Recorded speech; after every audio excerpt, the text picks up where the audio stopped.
करीब 400 बीसी पहले समंदर के बीच एक ऐसा शहर था जो अपनी टेक्नोलॉजी के पीक लेवल पर था, लेकिन अचानक से रातों रात वो शहर गायब हो जाता है। अटलांटिक महासागर के बीचों बीच टापू पर बसा हुआ एक सिटी, जहाँ की संस्कृति और सभ्यता धरती पर मौजूद बाकी सिविलाइजेशन से कहीं ऊपर था। तो ऐसा क्या हुआ कि जो एक ही रात में वो अचानक से कहीं समुद्र की गहराइयों में खो गया। ये कहानी है अटलांटिस की। ऐसा क्या हुआ उस शहर के साथ जो इतनी एडवांस होने के बावजूद अचानक से कहीं गायब हो गया। पहली बार अटलांटिस वर्ड का जिक्र किसने किया था? क्या साइंटिस्ट और इतिहासकारों ने इस खोए हुए शहर के कोई प्रूफ ढूंढ पाए हैं? इस वीडियो में जानेंगे दोस्तों कि कितनी एडवांस थी वहाँ की टेक्नोलॉजी और ऐसा क्या हुआ उसे एक रात में कि आज तक कोई उसका सबूत नहीं दे पाया। जानेंगे इस वीडियो में।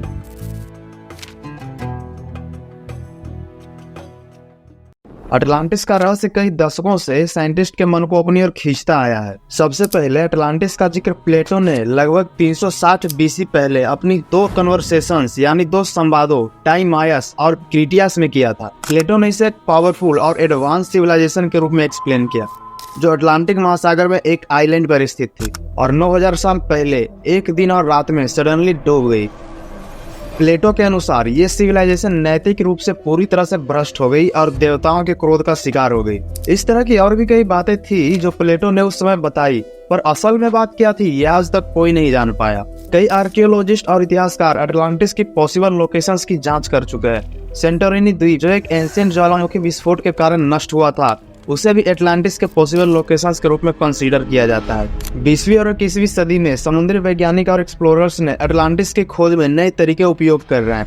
नेशनल जियोग्राफिक्स और डिस्कवरी चैनल्स ने भी इस टॉपिक पर कई डॉक्यूमेंट्रीज बनाए हैं। इसे कुछ समय बाद थोड़ी जानकारियां हमें मिलती रही है। इस चीज को लेकर कई सारे दावे भी किए जा चुके हैं। इनमें से सबसे पहला दावा चार्ल्स बर्लिथ ने अपनी book the mystery of Atlantis में बोला कि अटलांटिस की कहानियों का आधार रियल भी हो सकता है और अटलांटिस की सिविलाइजेशन सच में अटलांटिक महासागर में डूबी हो सकती है। दूसरा दावा इग्नेशियस डोनेली के द्वारा किया गया। इन्होंने 1882 में अपनी बुक अटलांटिस द एंटीडिलुवियन वर्ल्ड में दावा किया कि अटलांटिस एंशिएंट सिविलाइजेशन की मदर थी और इसकी जानकारी डिफरेंट संस्कृतियों में छुपी हुई है। 1930 के दशक में कई न्यूज़पेपर्स ने अटलांटिस की खोज पर रिपोर्ट पब्लिश की थी। इनमें से कुछ रिपोर्ट्स ने कई जगहों पर अटलांटिस के अवशेषों की खोज का दावा किया, पर उस समय ये खबर सच्चाई के कितनी करीब थी ये आज तक कोई नहीं जान पाया है।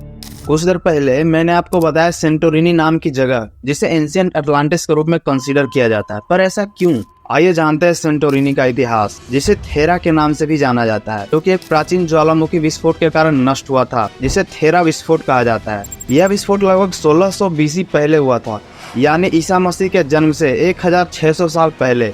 इसे मानव इतिहास का सबसे बड़े ज्वालामुखी विस्फोटों में से एक माना जाता है। इस विस्फोट ने पूरे इलाके को प्रभावित किया और आसपास के सभ्यताओं को नष्ट कर दिया। सेंटोरिनी के अवशेषों को स्टडी करने वाले आर्कियोलॉजिस्ट को यहाँ एक एडवांस मिनियन सिविलाइजेशन के कई सबूत मिले हैं। यहाँ खुदाई के दौरान मिली स्ट्रक्चर्स, रोड नेटवर्क, फॉसिल्स प्लेटो द्वारा बताए गए अटलांटिस की सभ्यता से कई हद तक मेल खाते हैं। प्लेटो ने अटलांटिस को एक wealthy, advanced and morally corrupt civilisation के रूप में वर्णन किया था, जो एक टेरेबल डिजास्टर के कारण नष्ट हो गई थी। सेंटोरिनी की मिनोल सिविलाइजेशन से मिली समृद्धि और उन्नति का संकेत इस बात को बढ़ावा देते हैं कि ये द्वीप अटलांटिस ही हो सकता है। इसके अलावा थेरा विस्फोट के बाद सेंटोरिनी की जियोलॉजिकल स्ट्रक्चर्स में हुए बदलाव भी प्लेटो की कहानी से मेल खाते हैं। विस्फोट के कारण द्वीप का बड़ा हिस्सा समुद्र में डूब गया और इसके आसपास के इलाके में सी टाइड्स और सुनामी जैसी घटनाएं हुई, जो प्लेटो के बताए गए दावों को सही साबित करते हैं। पर जैसा प्लेटो ने अटलांटिस के बारे में बताया कि अटलांटिस एक महान सभ्यता थी जिसकी चमक और भव्यता ने पूरे एंशिएंट वर्ल्ड को फैसिनेट कर दिया था। इस यूनिक आइसलैंड पर बड़े बड़े महल, बिल्डिंग्स, भव्य मंदिर और सुंदर बगीचे थे जो सोने, चांदी और कीमती धातुओं से सजे हुए थे। अटलांटिस के लोग हाईली एडवांस थे टेक्नोलॉजी और साइंस की दृष्टि से। उनके पास रह रहे बाकी दुनिया के मुकाबले कहीं ज्यादा ज्ञान और विज्ञान था, जिससे वे बाकी सिविलाइजेशन से कहीं आगे थे। अटलांटिस की कल्चरल और इंटेलेक्चुअल एडवांसमेंट भी बाकी लोगों के मुकाबले कहीं ज्यादा थी। यहाँ के लोग लाइफ के हर पार्ट में एडवांस थे। उनके पास एडवांस एग्रीकल्चरल सिस्टम यानी कि उन्नत कृषि प्रणाली थी। जिससे वे भरपूर फसलें उगाते थे। उनकी वाटर मैनेजमेंट सिस्टम यानी कि जल प्रबंधन प्रणाली भी कहीं ज्यादा एडवांस थी। उनके बिल्डिंग्स बनाने की कला इतनी ज्यादा एडवांस थी कि उनके बनाए हुए बिल्डिंग्स कई सदियों तक स्थिर रह सकते थे। पर दोस्तों, ऐसा क्या हुआ उस एक रात में जो एक ऐसी फल फूल रही सिविलाइजेशन को अचानक से ही दुनिया के नक्शे से गायब कर दिया। लोगों द्वारा कई सारी बातें बताई जाती है और दावे किए जाते हैं, पर वो लोग कुछ खास जानकारी के साथ नहीं आते। लेकिन कुछ ऐसी चीजें हैं जो वैज्ञानिकों और आर्कियोलॉजिस्ट के द्वारा भी मानी जाती है, जिसमें सबसे फेमस है एजियन सागर में स्थित सेंटोरिनी द्वीप पर एक भयंकर ज्वालामुखी विस्फोट हुआ था, जिसने मिनोअल सभ्यता को पूरी तरह से नष्ट कर दिया था।